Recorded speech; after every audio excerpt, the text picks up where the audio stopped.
Shema kolenu Adonai Eloheinu, chus v'rachem aleinu. Hear our voices, eternal our God. Have compassion upon us.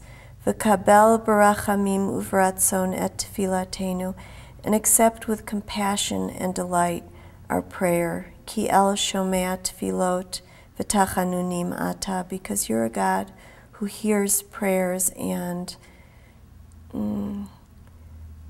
words of deep beseeching. Umilfanecha malkenu rekam al teshivenu, and from before you, O Sovereign, don't send us forth empty. Ki ata shomea tfilat amcha Yisrael barachamim, because you truly are one who hears the prayers of your people Israel with compassion. Baruch ata Adonai shomea tfilah, blessed are you, Adonai, Eternal One, who hears prayer. And the reason that I love this prayer so very much is that it says that we're asking God to hear our prayers, but then it says, don't send us forth empty. And that really doesn't have to do with hear our prayers, like what the content that God hears, but that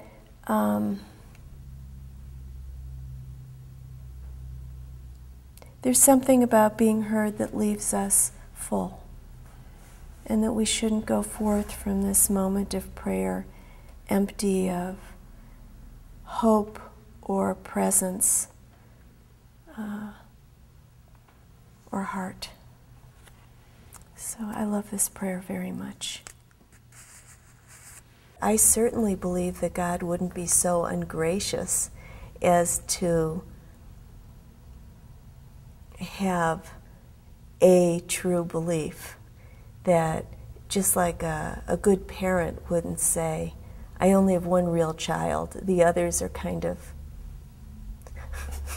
I don't know, they kind of moved in. So, no, I think we have different names for God. And actually there's this beautiful midrash that says, a beautiful rabbinic teaching that says that when God spoke at Mount Sinai, everybody felt like God was speaking to them directly, that God was, so to speak, looking at them directly, and that when God spoke to each person in the way that they needed and could best comprehend it. So it wasn't even different religions, but that God had a sensibility to what each person could take in and what each person needed to take in. And I would just think that that goes beyond the individual and toward all peoples. That's what I believe. And I think that's a pretty basic Jewish belief.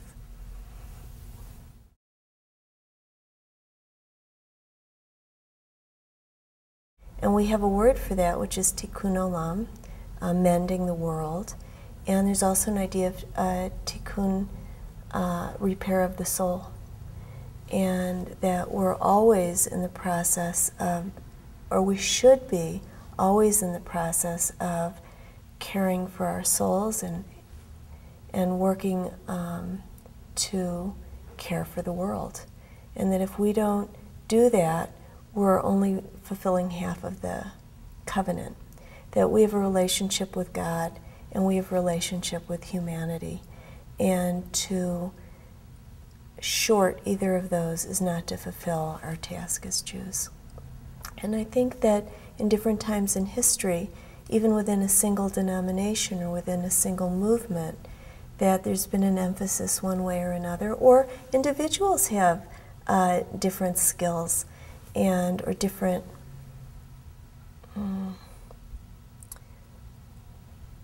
abilities or spiritual yearnings one way or another.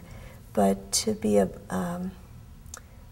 I think the goal is to achieve a balance and to work hard in both directions. My Rabbi Shalman, who loved Martin Buber as well, Martin Buber said, don't think you can encounter God, the eternal thou, if you can't see another as thou. and that if we're not connected to people in a way that's authentic, there's no way to have an authentic relationship with God. And that we are blessed by a relationship with God, and then we're mandated to go out into the world. So I think that's very important when we talk about Judaism. Do you mind if we put the Torah away before we keep talking? I feel a little uncomfortable just leaving the Torah out. Just how can I help you? Well, I'll tell you what. I'm going to hold the Torah up, and if you would put the belt, the chagoret, right here. Chagoret? Chagoret, yeah, it means belt. Belt. I don't have the char. That wasn't bad. Oh, good. Thank you. Okay, I'm going to sit with the Torah now. Okay. And if you'll take the mantle, and it's like dressing a child. Let's see how this is open here. Yes. Oh, I see. Okay.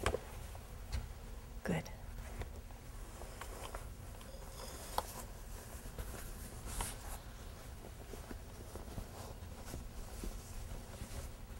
There. Oh, I feel very privileged to be able to do this. There we go. How is that?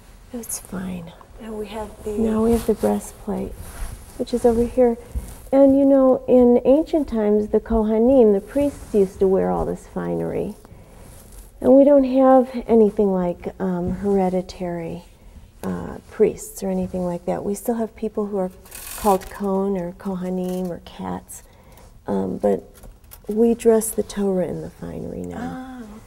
Oh. Okay, now we need the yad, the pointer, which is over there, which had we chanted from the Torah, we would have used the pointer because we never put our fingers on the scroll. So you can put that here. And now we want to put the rimonim right here.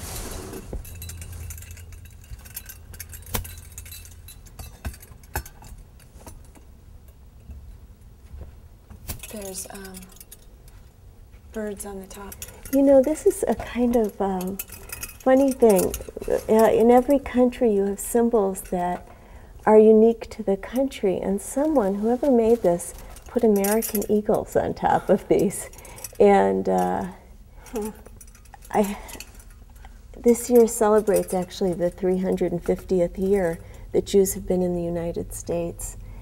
And we didn't used to put these particular rimonim on this Torah, and one of the students who'd become bar mitzvah said, "I want the one with the eagles," and we never switched back. But it's the other one doesn't have eagles.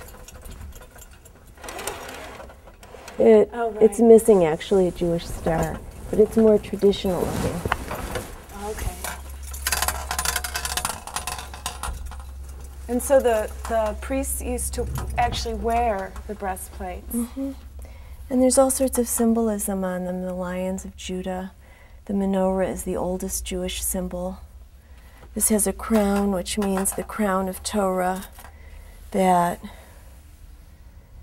really learning is the highest crown.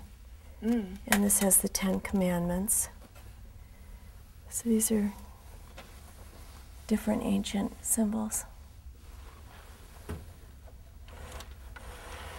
Well, thank you for opening that and explaining it to us, and all the grace. You're welcome.